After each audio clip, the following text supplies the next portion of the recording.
Julie is the person who, if she were at the Red Sea 3,300 years ago with the Israelites, she'd be the one that would take the first step into the water, okay? She would be the one that would say, come on guys, stop complaining, follow me, we're going to make a difference. And that's who she is, that's her personality. There's a gap between God's dream for this world and the world as it is. And Julie's commitment to that vision and deep connection to the pain and the realities of this world, I think that's what calls her to respond.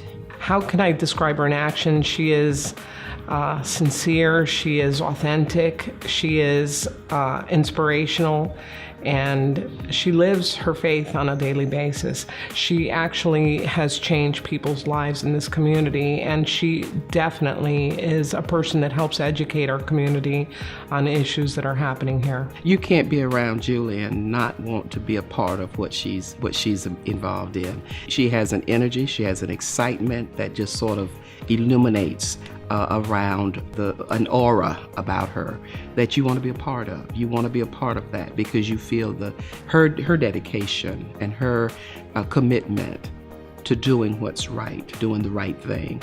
And you want to be a part of that. You don't want her out there by herself. Julie's a badass in all the right ways. And what I mean by that is that she sees what is going on, and again, she's doing what she does out of a vision and mission of what she believes her role is, her call is in this world. She's owned that. So we had a big thing where they were trying to suppress the vote here in Greensboro.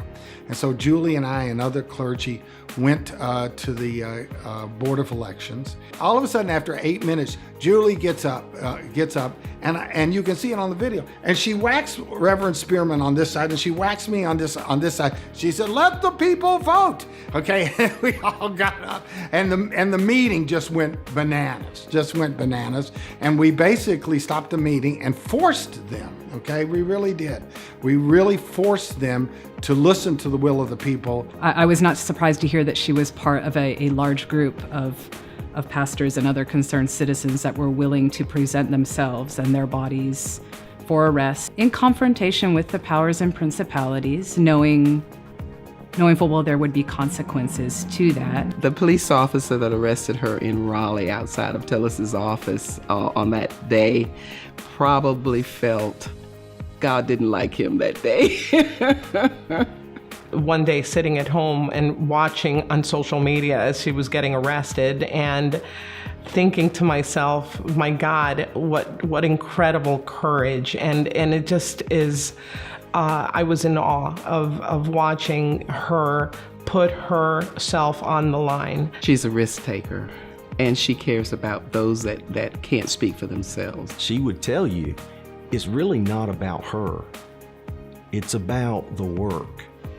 It's about connecting with those people who are disaffected, who are not heard, who are on the edge, who need us. They need us to listen to them. They need us to be present. Her biggest asset is her feet. Because if you know where Julie Peeples' feet are, you will know what's important in this community. When Julie Peeples took on a family in sanctuary at her church, I think it took a tremendous amount of courage to do that. She did it because it is the right thing to do to help families that are in our community. The LGBTQ issue, Julie was there from the very beginning, working with church members about equality for the LGBTQ community. And the day that the Marriage Equality Act passed, she was right there on the scene and was up at the Register of Deeds office that evening. Julie performed 8 marriages in about an hour and 15 minutes. I personally think that's a record. But it's because she believes so deeply in people, and she understands her faith, and she understands what it means in the community. That's one of the things about Julie to me that is so special, is that Julie shows up, and she shows up for other people, and she shows up for causes. And when you were asking about what does that do as far as my personal thing, it makes me want to show up. Our city would be much the worse off if she were not here. We are truly blessed by her presence. We are truly blessed by the fact that some of the times she will kick us to do the right thing as far as justice, as far as combating bias, bigotry, and racism, as far as making Greensboro and Guilford County into the place that it ought to be and not just the place that it is. Good evening. Thank you all for being here tonight. I'm still a bit blown away by all of this, but my heart is full of gratitude. Thank you to all who wrote letters and spoke to nominate me for whatever tall tales you told. Thank you, and there's forgiveness and grace. For my special friends, Rabbi Fred Gutman and Jeff Thigpen, my favorite partners in crime, thank you especially. It is an honor to get to work with you both. So thank you all. Thank you to my family, to Megan and Chris and Hannah. You make everything worthwhile, and you fill my life with great joy. To Paul, my amazing husband, thank you. I could not ask for a better partner in ministry or in life. Thank you for keeping me grounded and making me laugh. Thank you to my amazing church, the brave, faithful, hilarious group of people I have the honor of working with. You teach me all the time what it means to live my faith. Thank you for being a place in this world where God's love shows up on a regular basis.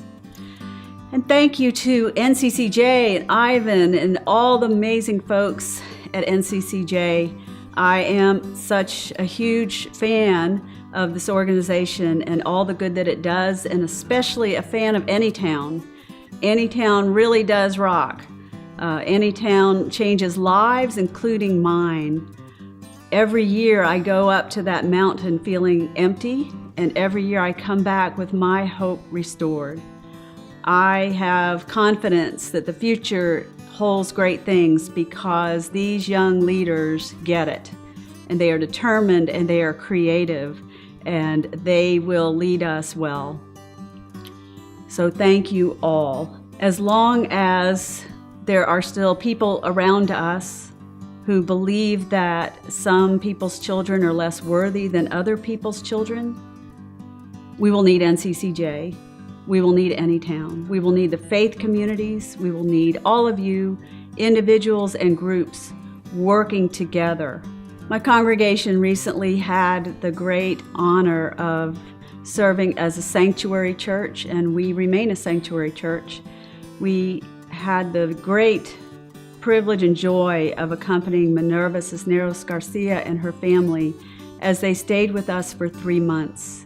I am still in awe of Minerva's courage and strength.